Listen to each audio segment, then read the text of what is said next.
macam-macam alat jahit yang digunakan di kelas basic. Nah teman-teman, alat yang pertama yaitu namanya penggaris siku.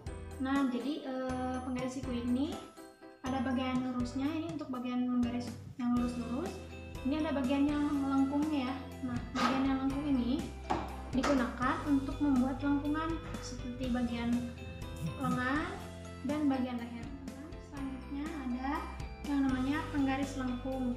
Nah, penggaris lengkung ini biasanya digunakan untuk membuat lengkungan seperti lengkungan bagian panggul dan membuat lengan seperti lengan kebaya. Ya, teman-teman. Selanjutnya ada pita ukur. Nah, pita ukur ini ada beberapa ukuran ya, teman-teman. Ada yang ukurannya kecil seperti ini, ada yang ukurannya besar, ada juga yang lebih besar ya. Nah teman-teman, pita ukur ini ada dua bagian ya, ada bagian yang sentimeter, ada bagian yang inci. Nah biasanya kita menggunakan ukuran yang sentimeter.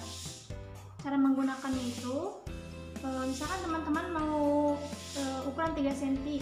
Nah 3 cm nya itu di bagian bawahnya ya teman-teman, garis terbawahnya itu 3 cm, bukan di tengahnya ya. Sama dengan yang ini juga, seperti penggunaannya sama, bedanya hanya di ukuran saja. Nah teman-teman, penggunaan pita ukur ini biasanya digunakan ketika teman-teman mengukur bagian badan untuk membuat pola, atau ketika teman-teman membuat pola jadi ukurannya nggak pakai ukuran penggaris ya, tapi menggunakan meteran. Oke teman-teman, selanjutnya ada palet dan skoci. Nah palet ini ada beberapa ukuran ya teman-teman, ada yang kecil dan ada juga yang besar, dan bahannya juga ada yang dari besi, ada pula yang dari plastik seperti ini.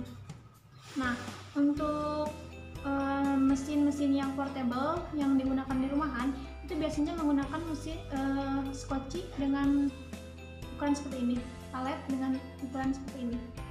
Nah ada juga skoci. Skoci ini berfungsi untuk rumah untuk palet, jadi dimasukkan seperti ini.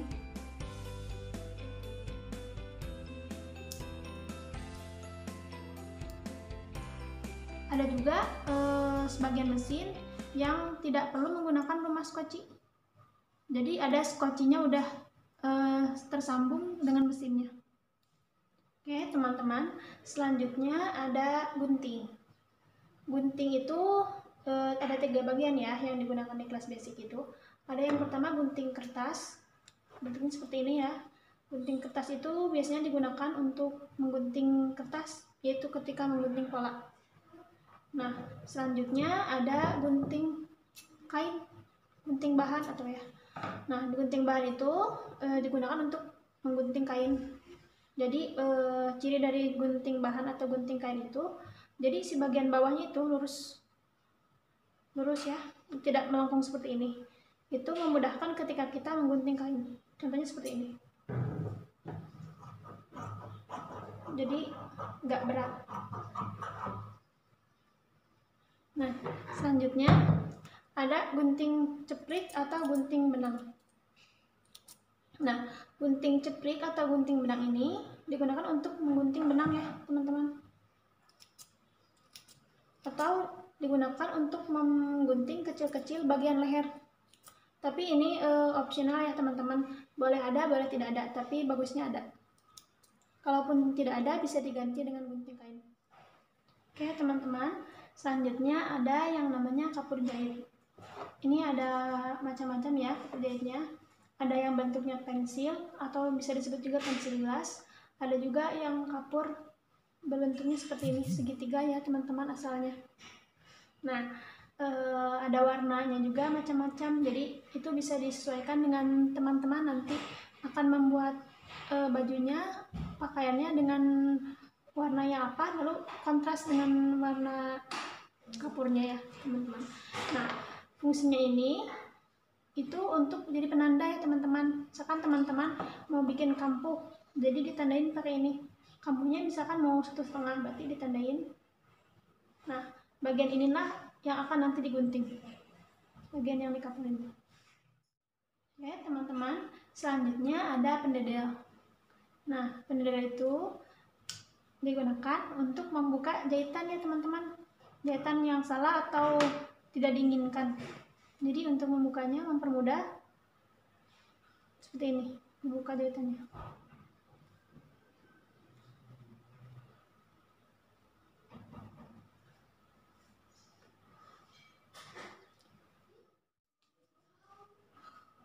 Oke teman-teman, selanjutnya ada jarum pentul dan bantalan jarumnya ya teman-teman. Jadi jarum pentul itu digunakan untuk menempelkan kain dengan kain atau kertas pola dengan kain agar polanya tidak geser-geser. Jadi ditempelnya dengan menggunakan jarum pentul. Contohnya ini seperti ini ya. Ini diibaratkan kain pola yang akan ditempelkan dengan kain, dipentul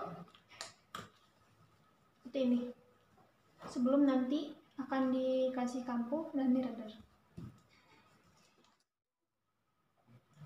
Oke teman-teman, selain dari itu fungsi jarum juga ada banyak ya, di antaranya yaitu untuk menempelkan dua kain yang akan dijahit. Jadi ditempelin seperti ini dulu supaya tidak geser-geser. Jadi sebelum dijahit ditempel dulu kain dengan jarum lalu dijahit. Oke itu. Nah, dan sedangkan ini itu namanya bantalan ya. Bantalan ini berfungsi untuk menyimpan jarum. Jadi supaya jarumnya tidak jatuh-jatuh, jadi disimpan di bantalan. Bantalan ini ada bagian yang halusnya dan ada bagian yang kasarnya. Jadi si yang tajamnya ini tidak akan menusuk keluar. Oke teman-teman, selanjutnya ada radar dan kertas karbon. Nah, radar ini digunakan untuk membuat penanda juga ya teman-teman. Jadi digunakannya seperti ini. Kita akan membuat tanda di bagian bawahnya, itu dengan cara menggunakan karbon dan radar. Ini ada karbon, kertas karbon ya teman-teman. Ada bagian yang berwarnanya, kalau dipegang itu akan berwarna jadi merah seperti ini. Nah ini bagian yang kita lipat, lalu kita simpan di antara kain dan kain, dilipat seperti ini.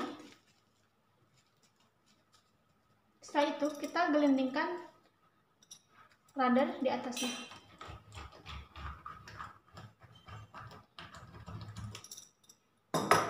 Jadinya berbekas seperti ini. Nah, ini tuh untuk arah jahitan ketika kita akan menjahit. Selanjutnya ada benang ya teman-teman. Benang ini ada bermacam-macam warna ya. Jadi teman-teman ketika akan menjahit, tolong diperhatikan warna benangnya harus sama dengan kain yang teman-teman akan jahit. Oke teman-teman, selanjutnya ada jarum ya teman-teman. Jarum ini ada jarum jahit mesin, ada jarum tangan ya. Jarum jahit mesin ini ada bermacam-macam ukuran, namun yang biasa digunakan untuk bahan-bahan baju sehari-hari, bahan katun dan lainnya itu ukurannya 12 ya. Nah, sedangkan untuk jarum jahit ini tuh biasanya digunakan untuk finishing. Jadi bagian kelim-kelim. Jadi teman-teman kalau misalkan nggak mau pakai kelim, itu bisa disom atau bisa digunakan ketika teman-teman menjahit, menyambungkan lengan dengan badan. Sebelum disambungkan dengan mesin itu dijahit pakai jelujur dulu pakai tangan supaya mudah. Oke teman-teman, selanjutnya ada mata nenek ya. Ini tuh berfungsi untuk membantu teman-teman ketika memasukkan benang ke lubang jarum. Contohnya seperti ini ya teman-teman.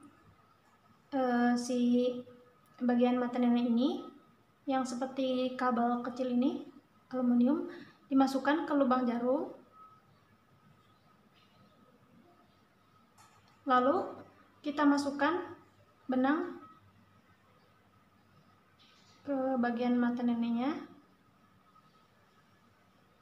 tarik secukupnya.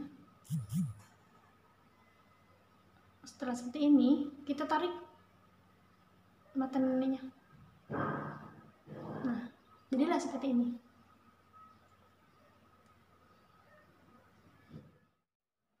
Oke, teman-teman, selanjutnya ada sepatu mesin. Nah, di kelas basic biasanya digunakan itu hanya sepatu biasa sama sepatu resleting Jepang.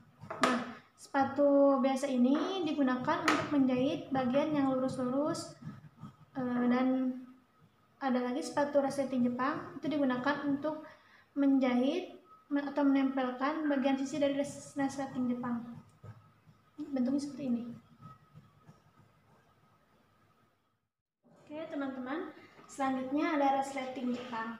Nah, resleting Jepang ini ada dua ukuran ya, biasanya yang 50 cm dengan yang 25 cm. Bedanya, kalau yang 25 cm itu biasanya digunakan untuk baju yang sehari-hari yang longgar gitu. Nah, sedangkan untuk resleting Jepang yang ukuran 50 cm itu biasanya digunakan untuk gaun atau bagian baju yang ngepres body. Jadi supaya memudahkan ketika nanti mau memasukkan badan atau mengeluarkan baju dari badan.